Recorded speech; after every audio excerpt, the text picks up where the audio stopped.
Tapi sebenarnya yang nyembuhin bukan obatnya, minum obatnya kan nggak lama, kalau nggak salah 2 mingguan tuh. Jadi minum jamu lah, minum obat lah, macam-macam tuh sampai bosen yang namanya sama jamu kunyit. Terus, habis itu bacalah buku meditasi. Dan praktek meditasi. Praktek meditasi tanpa guru loh, SMP kelas 3 mau nyari SMA. Terus, mulai masuk SMA ya ngenekunin itu, cuman setelah meditasi tuh udah nggak pernah sesek lagi, nggak pernah sama sekali. Kan masih kecil jadi pengertiannya mungkin nggak ngerti ya, yang jelas Ibu melakukan meditasi hanya ingin sembuh dari sakit, tanpa berpikir tentang bahwa mungkin ada, apa tuh, ada endapan emosi atau apa tuh, nggak Nggak ngerti ngerti ya. karena masih kecil kan. Teman-teman di rumah pasti sering kan punya keputusan A, suaminya A, istrinya B dan bertentangan. Lalu gimana caranya mengelola ini pertanyaan yang mau saya bagi sebenarnya intinya adalah gimana cara mengelola si perasaan pada saat kita punya ide yang berbeda. Pendapat saya beda, istri saya beda, lalu gimana terus? Ya, gimana yang ibu alami?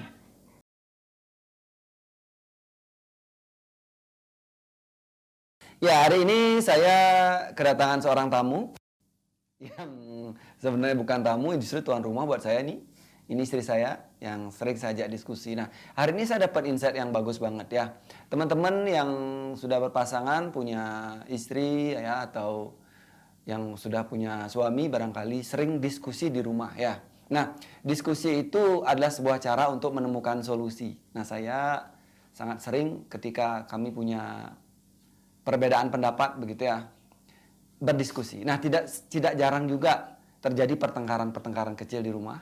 Nah, tentu saja ada kemarahan-kemarahan ya atau pelepasan atau pelampiasan amarah yang saling keluar baik dari saya ataupun dari istri saya. Nah, bukan bermaksud untuk membongkar-bongkar tidak, tapi saya menemukan sebuah inspirasi. Ya, kalau teman-teman perhatikan tulisan saya di Facebook, di Instagram atau konten-konten saya di YouTube ini, itu banyak sekali terinspirasi dari istri saya ya, karena kami sering diskusi, kemudian kami mendapat solusi, kayaknya kok ini bagus gitu. Bagaimana kalau kita tulis dan share. Nah, hari ini saya mencoba menghadirkan istri saya ini ya. Ya, mohon dimaklumi istri saya sangat pemalu gitu ya. Sangat pemalu kalau di depan kamera, kalau di rumah sih malu-maluin ya. Nah, langsung ya. Jadi tadi pagi itu saya dapat insight yang tentang kenapa seseorang itu bisa marah. Tepatnya marah-marah ya. Kalau marah kan semua orang bisa. Saya alamiah marah ya. Anda mungkin dengan pasangan kalau merasa agak tersinggung sedikit marah di dalam ya. Tapi tidak semua orang bisa melampiaskan kemarahannya berupa marah-marah ya. Entah ngomel, teriakan, penting-penting barang gitu ya, agitatif. Sehingga menjadi unik gitu. Kenapa ada orang yang bisa marah-marah? Kenapa yang tidak? Ini menjadi suatu hal yang menurut saya kalau diketemukan dia akan mudah diatasi. Ya, langsung saja ya. Ya, Bu ya. Ya, Bu. Ya terus, Kenapa menurut Ibu Ibu boleh marah-marahin Aji gitu? Sejak kapan sih Ibu mudah marah-marah gitu? kalau marah kan memang semua orang punya ya. Jadi, pasti punya, dari kecil pasti semua orang punya, cuman dia bisa ngomongin keluar marahnya. Kan tergantung sama siapa dia berhadapan gitu ya. Artinya Misal Ibu memang dari kecil gitu. setiap anak dari kecil menurut saya, menurut saya langsung, Menurut Ibu. ya menurut Ibu ya wajar sih, pasti ada kemarahan cuman kan, ada yang bisa ngomongin, ada yang enggak gitu. Mm-mm. Artinya kalau marah-marah itu Ibu sama siapa dong kalau waktu kecil? Ya nggak marah, maksudnya marah tapi nggak marah Nggak gitu, ngeluarin, nggak ngeluarin ditahan di marah. dalam. Ya Ya tapi kenapa setelah setelah menikah baru terlihat, "Oh ternyata kamu bisa marah ya," ah, gitu. oke. Ya karena kan terus terang aja kalau hubungan kita tuh kan kalau Setara. kalau kalau Ibu ngerasa sih sejajar gitu Setara. ya, setara jadinya, tidak ada Aji, tidak ada yang gini loh, Dominan, tidak tidak superior ada inferior. tidak ada superior-inferior. Jadi kita jadi, eee, kayak apa ya, eee, aku sedih, aku bisa ngeluarin sedih. Aku marah, aku bisa ngeluarin marah. Aku senang, aku ngeluarin senang gitu.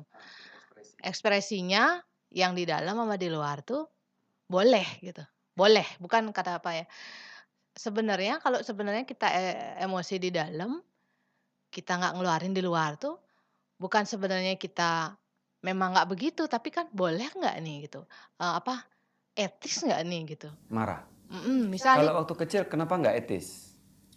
ya kan sama orang tua Misal, nggak misal kasih contoh. enak. Marah sama siapa terus nggak bisa ngungkapin. Misal nih, sebenarnya kalau untuk pribadi sendiri kan ibu bukan tipe orang yang bisa, bukan sebenarnya bisa gitu, tapi terlalu banyak topeng ya. Jadi untuk menjaga ininya tuh nggak yang pokoknya untuk melakukan sesuatu tuh berpikir 1000 kali sebelum melakukan sesuatu gitu. Karena image, Karena image, karena merasa menjaga hubungan. iya menjaga hubungan gitu. Jadi nggak yang misal nih, misal nih sama temen nggak enakan gitu ya, ya nggak bisa langsung bilang, misalnya, "Aku nggak suka," gitu, nggak bisa bilang gitu. Jadi mungkin diem dulu gitu, heeh.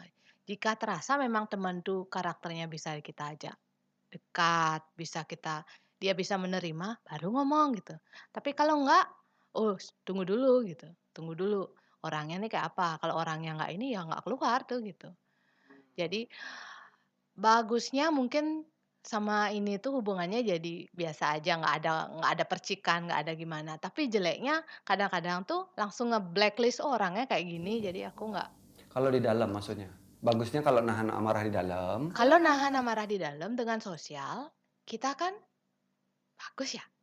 Dulu ya, kalau dulu kan nggak ngerti, kok dimarahin, kok bla bla bla gitu kan. Kalau dulu kan mikirnya ya kesel sih, cuman kan nggak mungkin, itu orang tua gitu loh. Di satu sisi jika kita balik marah, misalnya ngeluarin pendapat, orang tua tuh balik marah. Terjadilah pertengkaran di rumah, Akhirnya sakit akhirnya sendiri. sakit sendiri, nggak bagus gitu. Nah, Hmm. gitu. Lalu gimana caranya dong? Kalau dulu, bukankah itu bisa jadi penyakit kalau ibu waktu kecil kan? Ya nggak, bisa nggak jadi penyakit karena nahan-nahan itu? Ya Ngalami nggak? entah entahlah. Gimana ngomong jadi Ngalami nggak penyakit? misalnya ternyata punya kemarahan di dalam? Kan ibu bilang pernah cerita dulu pernah sakit kan waktu SD ya? Iya pernah pernah. Ya itu kan masa lalu ya, Nggak maksudnya apa-apa, ya. nggak apa-apa kan kita gini, kita diskusi di sini. Mmm, kok Artinya inspirasinya nih ya buat teman-teman di rumah kalau ternyata kita punya endapan begitu, tidak diekspresikan, tidak dimengerti, tidak dipahami, bisa jadi penyakit malah gitu. Nah tapi yang menarik dan menurut saya inspirasi juga dari istri saya itu dia sembuh loh dengan dia tahu cara, ya ya ya kan? ya, heeh. Jadi dulu tuh, kan kita nggak masih kecil ya nggak sadar ya. Jadi dulu itu, entah itu karena memang menahan marah, atau tidak mengekspresikan Atau emosi, tidak sadar. atau tidak sadar, kan nggak ngerti dong kita masih kecil dong ya. Eee, Terus pernahlah sakit, eee, kalau dibilang sesak ya sesak, tapi sebenarnya nggak punya asma sih juga gitu, cuman ya sesak akhirnya ke Asam lambung mungkin, mah. emah tuh kecil, tapi menurut ibu nggak itu yang lebih yang mulai ke apa, kayaknya dia tuh, apa ya, psikosomatis kayaknya ya, Ah, kalau ah. bahasa sekarang ya psikosomatis. Jadi sesak, terus akhirnya ke SPPD, di Penyakit dalam, SPPD penyakit heeh, dalam. penyakit dalam dibilang bronkitis gitu, tapi nggak bronkitis bronkitis kok obatnya ada, penenang gitu kan. Jadi sepertinya mungkin orang tua juga sadar gitu, kok dikasih begini, kan orang tua tenaga medis juga. Jadi mulai dari sana juga sebenarnya rada low ininya tuh, Apanya? caranya berhadapan dengan anak tuh. Nah terus, tapi sebenarnya yang nyembuhin bukan obatnya, minum obatnya kan nggak lama, kalau nggak salah 2 mingguan tuh. Jadi minum jamu lah, minum obat lah, macam-macam tuh sampai bosen yang namanya sama jamu kunyit. Terus, habis itu bacalah buku meditasi. Dan praktek meditasi. Praktek meditasi tanpa guru loh, SMP kelas 3 mau nyari SMA. Terus, mulai masuk SMA ya ngenekunin itu, cuman setelah meditasi tuh udah nggak pernah sesek lagi, nggak pernah sama sekali. Kan masih kecil jadi pengertiannya mungkin nggak ngerti ya. Yang jelas ibu melakukan meditasi hanya ingin sembuh dari sakit, tanpa berpikir tentang bahwa mungkin ada, apa tuh, ada endapan emosi atau apa tuh, nggak Nggak ngerti ya. ngerti karena masih kecil kan. Cuman yang jelas dengan, latihan itu kan meditasinya tuh kayak kalau sukalah buku-buku Raja Yoga gitu dulu, kayak meditasi Raja Yoga. Tidak mengambil sepenuhnya, tapi lebih ke pranayama napas itu gitu. Jadi meditasi itu aja. Terus meditasi nggak pernah, memang nggak pernah, sampai itu nggak pernah sesat, sampai hari ini juga nggak pernah sesat lagi. Ya, artinya kalau boleh bilang si emosi itu terkuasai, si amarah itu sudah Mmm. mungkin entah terkendali, terkuasai, terkelola gitu ya. Lalu Kalau kemudian terkelola kayaknya nggak ya, ngerti soalnya, kan hmm, nggak sadar nggak kita, paham. nggak Yang paham. jelas nggak jadi penyakit. Yang jelas intinya nggak ada penyakit, aman gitu. Mm-mm. Apa yang terjadi kemudian? Ini kan yang jadi menarik diskusi aja kan, kok ibu boleh marah itu? Kenapa ibu boleh marah? Boleh marahin Aji? Apa itu Boleh bagian marahin dari dulu apa marahin sekarang maksudnya? Aja ya dulu, itu dulu dulu kan sampai tetap sekarang? marah kan? Dulu Maksudnya, sampai oh, sekarang? open, kan udah ada bilang tadi kalau dia itu dia karena Hmm. gini, apa ya, gimana ya modelnya.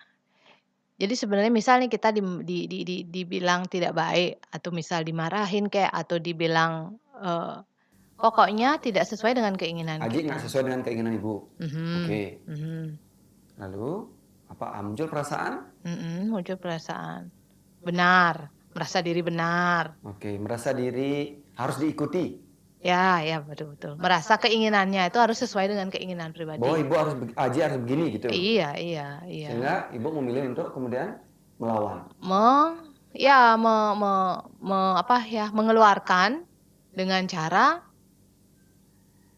kalau nggak diterima dengan cara halus berarti marah gitu. Oke, marah adalah sebuah pilihan. Marah adalah sebuah pilihan. Atau marah adalah sebuah reaksi terhadap keadaan. Reaksi di dalam maksudnya, reaksi emosi. Ini kita ngomongin yang keluar apa yang ke dalam? Keduanya. Ke Yang marah dulu yang ke apa yang dalam dan marah sekarang? yang keluar. Ah, Marah yang di dalam dan marah yang terekspresi keluar. Kalau marah itu kan pasti ada di dalam saat keinginan nggak. gini. Misal nih, ada sebuah masalah nih, gitu. Loh, kok nggak cocok sama saya nih gitu. Jika itu sangat bertentangan otomatis kan kita timbul emosi marah nih. Heeh, nah timbul emosi marah, kalau nggak sadar itu, ini kan baru-baru memahami. Ya walaupun suaminya belajar gitu kan istrinya nggak istri dan suami kan nggak sama ya. Jadi baru mulai melihat kalau ini berusaha mengerti tentang itu tuh. Marah nggak? Marahnya. Kalau dulu kan marah, kalau udah marah, emosi marah, ya udah blak gitu keluar kan. Kenapa boleh keluar? Nah, itu pertanyaannya. Ya udah bilang tadi kan karena merasa, Mm-mm. "You will accept me," gitu. Ya. Because Oh, we are pokoknya kalau toh saya marah, dia masih menerima saya. ya, toh we are Artinya tidak ada jaga image, tidak ada jaga tidak image, ada tidak topeng, ada tidak topeng, ada pencitraan tidak ya. ada. Uh-uh. Artinya kalau bilang masa promosi udah habis gitu ya. Kalau Nggak orang pencitraan kan pasti masa promosi itu kan citra-citra baiknya jadi liatin. Ya orang pacaran kan gitu ya. Teman-teman yang pacaran pasti gitu kan. ya makanya saat pacaran kok berbeda Ya, ya setelah karena menikah. setelah ya Bu ya. Waktu pacaran kan kalau kalau nggak dongkol sedikit ya udah Iya, ditelan. ini Opo masih pacaran. Kalau pacaran gimana Po? Nggak apa-apa Po, keluar aja suara di situ Po, kedengeran di sini. Jadi kalau orang pacaran pada umumnya dia akan tidak terlihat marah gitu karena walaupun dia marah dia akan jaga di dalam gitu karena takut lebih tepatnya takut kehilangan, takut tidak dianggap tidak bagus ya, takut dianggap tidak menghargai dia gitu. Sedangkan kalau menurut istri saya tadi ya kalau setelah menikah ya begini saya gitu. Ya Bu ya. Iya. Iya. Nah, ada nggak sosok pelindung menurut ibu nih? Kalau seandainya saya marah waktu kecil, Dan boleh, kan anak kecil tuh biasanya kalau kalau dia dimanja orang tua ya, coba perhatikan anak kecil yang dimanja orang tua atau merasa disayang, merasa dilindungi orang tuanya, itu dia cenderung berani marah. Karena ada yang melindungi. Ada nggak sosok seperti itu dalam hidup ibu? Ada. Ada. Jadi waktu kecil itu saya punya nenek. Ibu punya nenek. Heeh, Biasa aja nggak formal. oh iya ya? Ibu punya nenek, Ya Nini, jadi punya Dadong. dadong. Oh, Jadi dadong itu jadi gini, kalau lihat sekarang kalau dulu kan nggak ngerti ya. Kalau lihat sekarang, oh paham, baru paham gitu. Kenapa dulu mungkin respon orang tua tuh rada ini, mungkin orang tua tuh lagi capek atau saya mungkin saat itu lagi nakal gitu, ibu lagi nakal tuh, tapi kan anak kecil nggak ngerti dong dirinya nakal atau melakukan perbuatan yang mungkin keterlaluan gitu kan. Tapi di mata orang tua itu kan, eee, dia lagi capek habis kerja terus anaknya tuh rada bandel gitu kan mungkin dia waktu kecil tuh sebenarnya kan nggak terima gitu, kok kok kok kok kamu kan aku anakmu, kok kamu marah sama saya? Kan saya fine-fine aja gitu kan. Jadi, punya nenek yang selalu bilang, eee, "Kasihan anakmu jangan digituin," gitu. oh, Oh. artinya saya boleh nakal. Jadi saya melihat nenek aja ngomong kayak gitu ke ibu saya, berarti kan perbuatan saya tuh baik-baik aja, berarti perbuatan ibu saya tuh yang nggak benar ke saya. Padahal kalau dilihat dari sekarang nih baru ngelihat, "Ye, Ibu Rage tuh, ibu saya tuh capek loh waktu kecil dan saya tuh ternyata nakal waktu kecil," Ya, gitu. sehingga ibu jadi galak, sering nyalahin. Iya, sering Iya. nyalahin, sering Nah, nyalahin. artinya kalau ditangkap sekarang figur nenek di dalam bawah sadarnya ibu, udah hilang sih kayaknya. Bahwa dia akan melindungi kalaupun ibu salah kan udah hilang ya? Udah nggak. Udah Jadi nggak ada? setelah menikah kan udah nggak artinya pokoknya jadi setelah menikah tuh udah dunia baru gitu, Ya, nggak nggak ada ada lagi. nggak ada. Jadi yang dulu-dulu tuh sebenarnya baru-baru sih, artinya mulai bisa ngelihat, mulai bisa melihat kejadian-kejadian dulu tuh, oh ternyata ibu tuh baik loh maksudnya gitu, ternyata ini tuh ya setiap orang kan punya punya apa ya, punya caranya mengekspresikan diri ya, tapi terlepas dari bagaimanapun cara mengekspresikan diri itu, intinya dia mau baik sebenarnya. Mhm.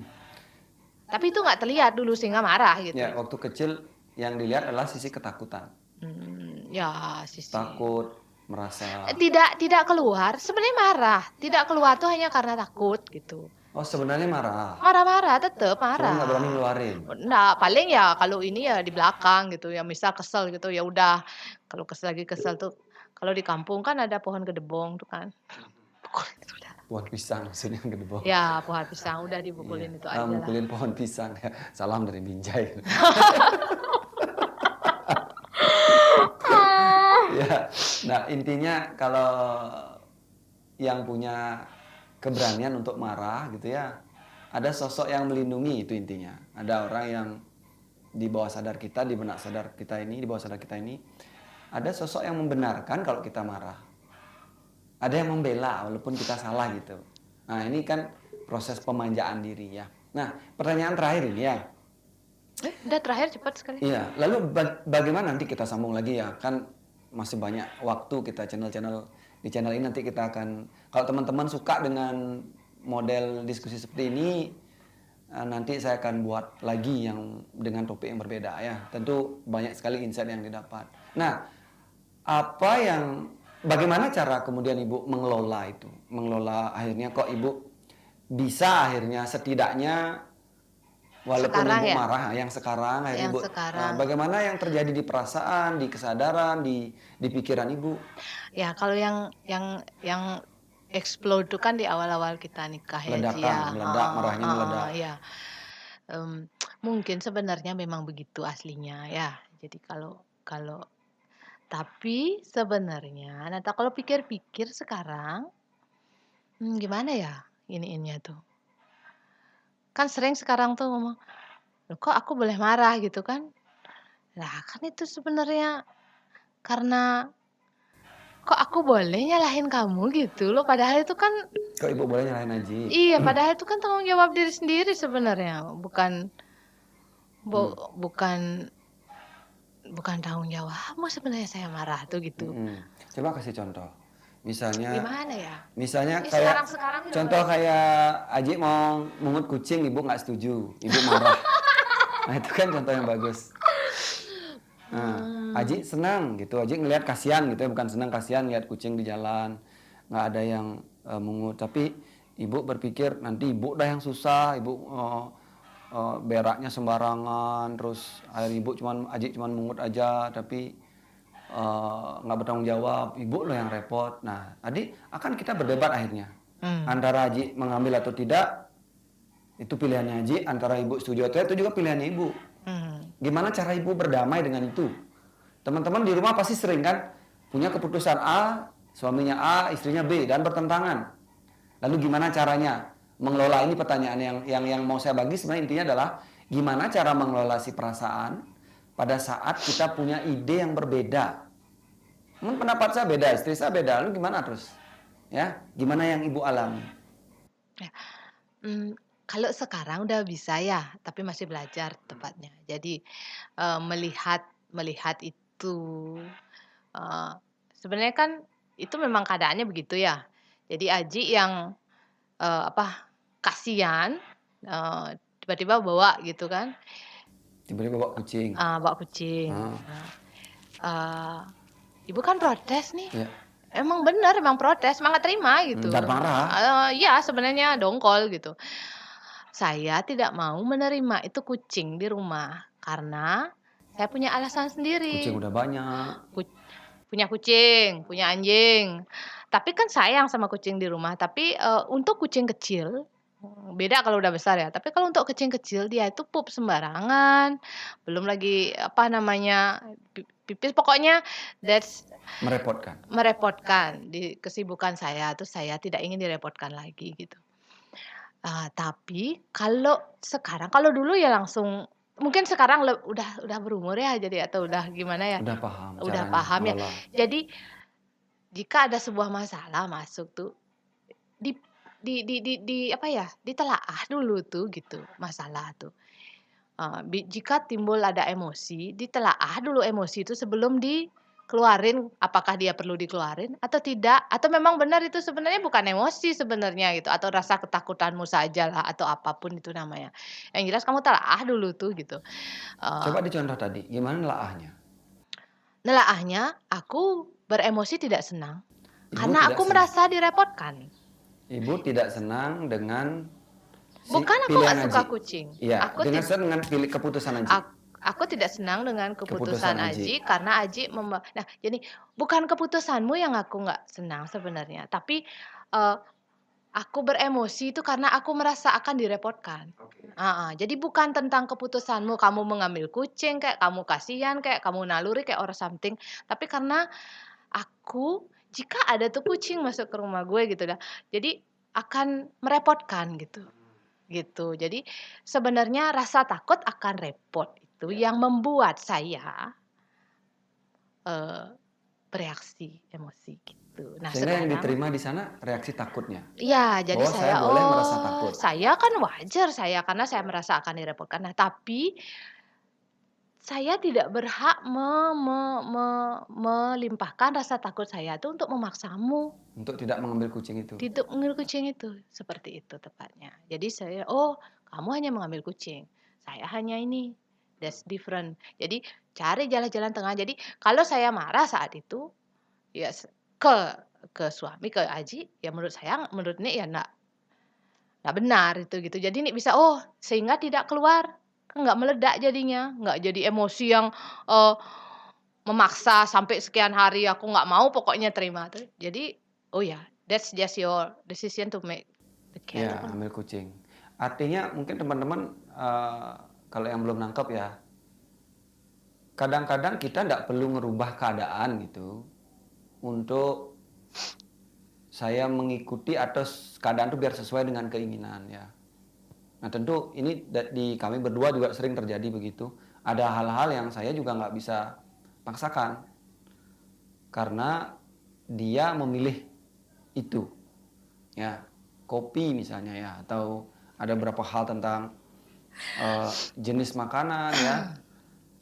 Walaupun mungkin saya tidak suka dia begitu, ya, tidak suka, saya benar-benar tidak suka begitu, tidak ingin dia sakit dan lain-lain.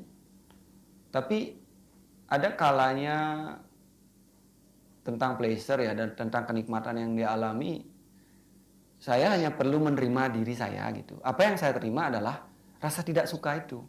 Ya, seperti saya ajarkan di Angtaka Retreat atau yang sudah join di grup ini saya, grup Angtaka Institute ya, yang tiap minggu kita latihan itu. Salah satunya kita belajar tentang bagaimana mengelola perasaan, mengelola emosi.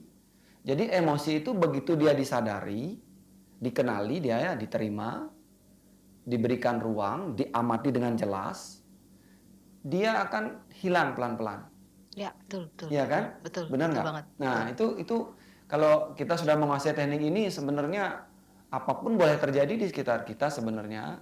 Nah, cuma nanti mungkin di pertemuan selanjutnya ya atau mungkin ntar kita bahas tentang karena kadang-kadang kita juga menjadi sedikit abai dengan kemampuan ini. Ya. Ada lanjutan sebenarnya. Tidak cukup hanya emosi itu hilang, what next gitu. Jadi misalnya nih contoh kayak tadi sebenarnya ya. Saya tidak ingin istri saya sakit dengan cara dia minum, bilanglah kopi gitu ya. Kopi itu buat saya udah nggak bagus gitu, tapi buat dia nggak apa-apalah gitu, bisa ditolerir gitu. Nah, artinya kalau saya gunakan kejelasan pikiran saya bahwa kopi itu tidak baik, walaupun saya akhirnya menerima perasaan tidak suka saya, perasaan menolak, perasaan kecewa, jengkel gitu ya, hilang perasaan itu, seharusnya setelah itu saya juga masih bertindak untuk bagaimana supaya istri saya juga tidak minum kopi gitu, tapi tidak dengan perasaan takut dan marah. Ya, nah ini. Kalau di tingkat satu kita bilang saat saya bisa mengamati perasaan saya, ya mengamati perasaan saya, marah misalnya, perasaan itu hilang, ya Bu ya. Mmm, Begitu betul marah betul. itu, coba. Iya iya, kalau kita sudah paham sebenarnya apa yang bikin beremosi seperti itu, entah dia marah kek, entah dia sedih, pokoknya rasa nggak nyaman, kalau Ibu nyebutnya rasa nggak nyaman. Sebenarnya hidup kalau menurut Ibu pribadi, hidup ideal tuh setiap hari bangun dan menjalani itu dengan nyaman. Nah, nyaman aja gitu, udah hidupnya tuh yang nyaman gitu. Entah namanya manusia selalu bersinggungan dengan orang, entah itu marah kek, sedih kek, apa kek namanya Kecewa. perasaan tuh, kecewa apa, yang membuat hati tuh rasa nggak nyaman, itu wajib diselesaikan gitu. Tapi kan kadang-kadang Selesaikan sendiri. ya karena itu bukan tanggung jawab orang Ya, lain. artinya emosi itu tanggung jawab diri sendiri Iya gitu betul ya. sekali ya, kita nggak bisa, apa namanya, melempar itu ke orang lain, menyuruh, "Kamu dong perbaikin emosiku." Lah yang emosi siapa gitu kan Ya, sebenarnya. ya, ya. Jadi ini menguatkan ya, menguatkan quote saya sebelumnya. Kalau mobilmu rusak, ya mobilmu nggak mau jalan, jangan perbaiki mobil orang lain. Ya, yang marah kamu, yang sedih kamu, yang kecewa kamu. Mhm, Terus kamu ingin orang lain berubah. mhm, Aku nih marah gara-gara kamu. Loh, kan kaku yang memilih marah kan? iya, Nah, kenapa? Artinya gini, ada satu kemampuan yang teman-teman perlu kuasai, yaitu menguasai perasaan ini, ya. Kalau saya bilang menjaga jarak, ya mungkin eh, teman-teman pasti ingin tahu ya bagaimana istri saya, dia akhirnya bisa setidaknya menjaga itu perasaan marah, perasaan sedih, kecewanya. Apa sih yang dia lakukan setiap pagi ya? Apa Bu?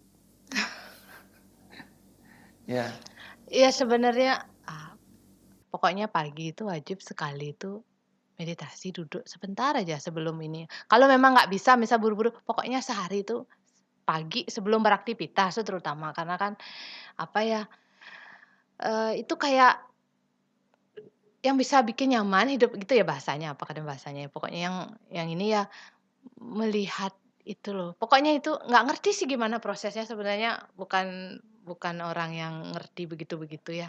Pokoknya kalau sudah pagi itu, apapun kondisinya, meditasi dulu sehari, sepagi itu luangkanlah waktu barang 20, 30 menit tuh aja, setengah jam aja pagi itu, untuk, ya me time kalau me bahasanya time me tuh time, meditasi maksudnya ya. ya me time meditasi, eee, bahwa menyadari bahwa kitalah yang punya diri kita tuh gitu, itu. Kitalah yang punya, kitalah We are the king of ourselves gitu. Ya, ya, ya. Gitu. Bebas. Iya, kita tuh yang punya diri kita gitu. Kita Oke. yang mengatur semua kehidupan kita yang mengendalikan diri kita. Pikiran kita, Pikiran perasaan kita, kita. perasaan gini. Jika kamu sudah bisa mengendalikan dirimu, all happening on your life is kamu akan bisa Ya, mempertanggungjawabkannya ya, itu ya, gitu. ya. Ya, jadi sederhananya setiap orang itu perlu belajar begitu menjadi penguasa atas dirinya. Ya, menguasai pikiran, menguasai perasaan, menguasai sikap, tindakan gitu ya. Artinya bertanggung jawab sama diri sendiri gitu ya. Jadi meditasi adalah sebuah jalan begitu, sebuah cara boleh dibilang begitu, atau sebuah proses untuk mencapai sebuah kondisi yang disebut dengan meditative state atau kondisi di mana kita benar-benar mampu menjadi seorang pengamat, seorang penguasa, seorang yang berenergi untuk cukup menguasai dan bertanggung jawab pada pikiran dan perasaan.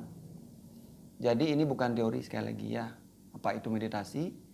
Ya dicoba dilakukan ya apapun metodenya ya. Dan kami di Angtaka Retreat Online menyediakan berbagai audio yang bisa dicoba.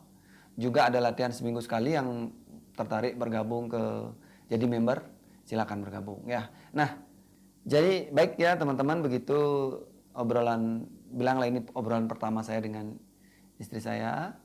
Saya akan mencoba menghadirkan acara serupa ya mungkin dengan narasumber yang berbeda atau insight yang berbeda. Ketika saya nanti menemukan insight yang bagus, saya akan coba. Ya, mohon maaf kalau ini terkesan mungkin membuat-buat ya karena baru belajar bicara. Mungkin agak malu-malu, belum lepas. Tapi thank you, terima kasih. Kalau ada ide, kasih saya ide di kolom komentar ya. Sampai jumpa.